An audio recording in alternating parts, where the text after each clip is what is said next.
Segmentación de tarifas, el tema de la semana. Según el gobierno, hasta ayer a la tarde aproximadamente 1.500.000 personas ya se habían inscrito. Recordemos que ayer terminaba el plazo de las terminaciones de DNI 0, 1 y 2 y hoy continúa hasta la semana que viene, pero después se extiende unos días más hasta fin de mes. A partir de agosto ya comenzaría esta segmentación de tarifas y se le quitaría subsidios a quienes no llenaron el formulario. Pero vamos a charlar sobre este tema con Ezequiel Vergara, que es abogado perteneciente a la Asociación Consumidores Unidos. Ezequiel, buen día. Bienvenido.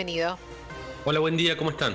Muy bien, ¿cómo estás, Ezequiel? Bueno, contame tu mirada de la segmentación hasta el momento. Bueno, es un tema súper complejo. Los expertos en la materia nos dicen que la segmentación a través de este mecanismo de ingresos, propiedades, bienes, en fin, no es el medio más adecuado para lograr, por un lado, una reducción del gasto. Bien. Y de hecho también los especialistas dicen que esto no se va a lograr solo con la segmentación. Posiblemente el impacto en el gasto público sea siendo el fundamental el tema de las tarifas. Y por otro lado es muy complejo por la cantidad de conflictos que puede suscitar, tanto por gente que realmente debe estar dentro del subsidio y quede fuera, como viceversa. Gente que no merezca el subsidio y termina siendo subsidiada por la falta de claridad en la regulación.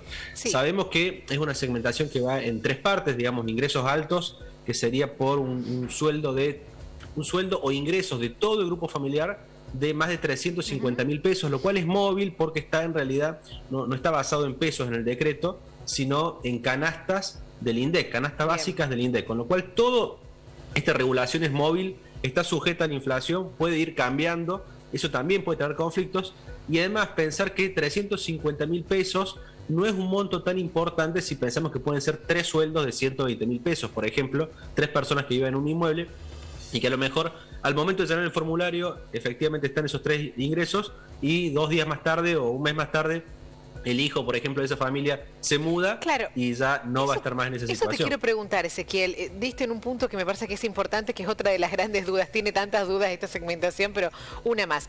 No, yo lleno el formulario ahora. De acá a 2 meses cambia mi sueldo, cambia mi situación económica. ¿Qué pasa? ¿Continúo en la categoría que entro ahora? ¿No importa que cambie mi situación económica? Lo lógico sería que esto sea dinámico y que uno todo el tiempo pueda volver a rectificar esa información. Pero la verdad es que no dice nada en el decreto original. Nunca se dijo que fue eso, ¿viste? Formulado.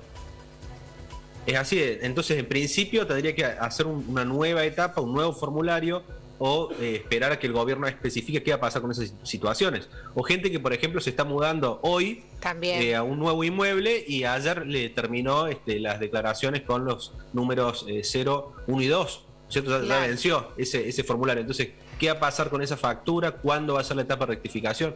La verdad que en esto, si bien a diferencia de lo que fue la gestión pasada, donde justamente el motivo fue la falta de convocación de audiencias públicas y por eso se terminó eliminando toda la movida del aumento del gas en la gestión de Macri, estoy hablando por un fallo de la Corte Suprema por no convocar audiencias públicas. En este caso se convocó a audiencias públicas, pero la verdad que todo lo expresado en las audiencias públicas fue simplemente a efectos de escuchar, pero no tomarlo en cuenta, y tampoco a las asociaciones de consumidores nos mostraron el formulario ni pudimos hacer reparos previo a su implementación. Fue implementado directamente y además recordemos, ¿no? Estamos implementando una segmentación diagramada por un ministro de Economía que renunció al poco tiempo de realizar este diseño. Eso justo te iba a decir, justo en el medio ahí se dio el cambio de ministro de Economía, Batakis lo continúa, pero bueno, fue todo así como viste que quedó en el medio de todo ese, la verdad de toda esa polémica que se armó entre un ministro y otro ministro. Dentro de cada categoría, ¿hay distintos subsidios? Sí. No, lo que hay es una quita, o sea, también esto por ahí es una cuestión de marketing, de las gestiones de gobierno que son muy ingeniosas en la publicidad. El formulario, digamos, lo que busca es conservar el actual subsidio. Sí. O sea, actualmente en Argentina, y basta para eso compararlo con cualquier otro país del mundo, la energía es muy barata. Por eso tan baja conciencia de parte de los consumidores en cuidar el gas y cuidar la energía eléctrica, porque es muy barata. O sea, esa es la verdad en nuestro país. Está completamente subsidiada para todo el país en todos los casos. Algunos más, el caso de Ciudad de Buenos Aires, ahora también están más subsidiadas lo que son las zonas frías, las provincias que están dentro de esas zonas, pero está totalmente subsidiado la energía eléctrica. Lo que se está llenando es un formulario para conservar ese subsidio y para que no impacte la quita. Y lo que nos habla el decreto es que en el ingreso más alto se va a aplicar, digamos, la tarifa completa, no, se le va a quitar completamente el subsidio. Quien llene y diga que, por ejemplo, tiene 3 propiedades o que tiene más de 3 autos relativamente nuevos, con menos de 5 años de antigüedad, o quien diga, yo gano con todo el ingreso familiar más de 350.000 pesos a fecha de hoy, bueno, a esa gente se le va a quitar completamente el subsidio actual y va a pasar a pagar la tarifa plena. En el caso del segundo segmento, hasta un 80% del coeficiente de variación salarial. Fíjense que es muy complejo entender esto, porque la quita del subsidio del segundo segmento está realizada en base a un coeficiente que también establece el INDEC, con lo cual también va a ser móvil. Es decir, va a haber una quita, pero un poco menor, hasta el 80% de ese coeficiente que más o menos sigue la inflación, para tratar de simplificarlo. Y luego tenemos el segmento más vulnerable, digamos los de menores ingresos, en el cual va a impactar hasta un 40%, es decir, que va a haber quita de subsidio, pero no impactará más de un 40% de este coeficiente de variación salarial. En definitiva, todas las tarifas van a aumentar. Claro.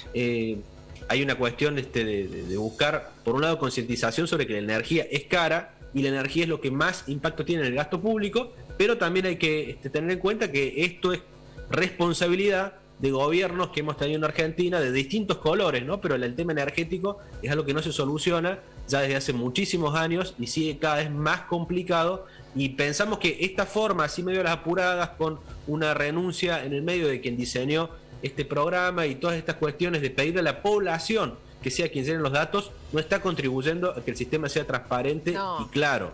Se han generado muchísimas dudas, hay muchísimas preguntas, y ahora, por lo que vos estás explicando, una vez que se conozcan los resultados, se van a generar muchísimas dudas también, de acuerdo a la categoría que cada uno está. Lo que nosotros especulamos es que un poco lo que ha buscado el gobierno es, a través de este formulario, tener una especie de parámetro guía de cuántas personas realmente están pidiéndolo, al menos, pero tampoco va a ser efectivo eso, porque consideramos que muchísimos ciudadanos, y sobre todo en los sectores más vulnerables, ni siquiera se han enterado ni de que tienen que llenar esto. Ya han pasado los días para los primeros números de DNI, que eso también es un tema complejo, ¿no? Tener que hacerlo justo cuando está el número de DNI también complica más la situación. Y seguramente va a haber mucha gente que quede fuera, y eso va a traer problemas, porque claramente entendemos que al mismo tiempo que el gobierno está buscando quitar tarifas, está buscando no generar el fastidio, sobre todo de las clases populares, por llamarlo de algún modo, a quienes están en los sectores más vulnerables o más desfavorecidos.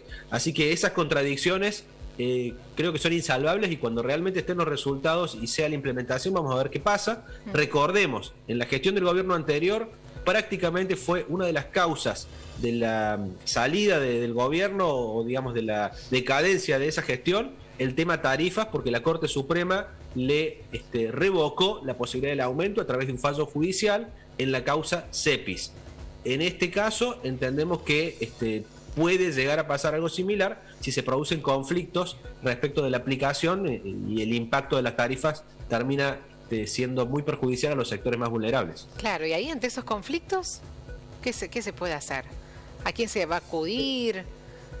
En eso también quien va a tener un rol fundamental, o por lo menos lo que pasó en el último caso similar, fue la Corte Suprema de Justicia, quien va a decir si es constitucional o no el aumento. También recordemos que en este caso hubo audiencias públicas, pero las audiencias públicas realmente fueron a escuchar, pero nada más, no hubo una verdadera interpretación de lo que se dijo en esas audiencias públicas, y tampoco en este formulario hubo un acompañamiento de parte de las asociaciones de consumidores, ¿no? Por eso lo recalco, no es que a las asociaciones previamente se nos dio vista del formulario, pudimos opinar, pudimos plantear algunas cuestiones. Hay también una renuncia al secreto financiero y al secreto tributario en el mismo formulario. Para poder llenarlo, uno tiene que renunciar al secreto fiscal y al secreto bancario, que son garantías constitucionales que de ningún modo deberían estar en un formulario público, pero bueno, están ahí también. Eso quizá, si lo hubiéramos podido ver con anticipación en el formulario, podríamos haberlo planteado oportunamente. Pero bueno, son muchas las críticas. Lo que sí podemos decir, digamos, en atención a la parte positiva, llamémosle de algún lado, o queriendo verlo con un sentido más de esperanzador, es que por lo menos se está intentando hacer algo con el enorme problema energético que es el problema, ¿no? El problema del siglo en Argentina es el problema de energía, junto con el problema de la inflación, y que están totalmente vinculados. porque el gasto público que genera el subsidio a la energía es lo que provoca en parte la enorme emisión, el enorme gasto y luego la inflación, que es el enorme problema que tenemos también en Argentina. Sí, ha generado mucha preocupación todo esto. Ojalá se acomode en algún momento y funcione como debe ser. Ezequiel, te mando un abrazo y te agradezco mucho la explicación, muy útil. Muchas gracias a ustedes por la invitación, que sigan bien. Un abrazo.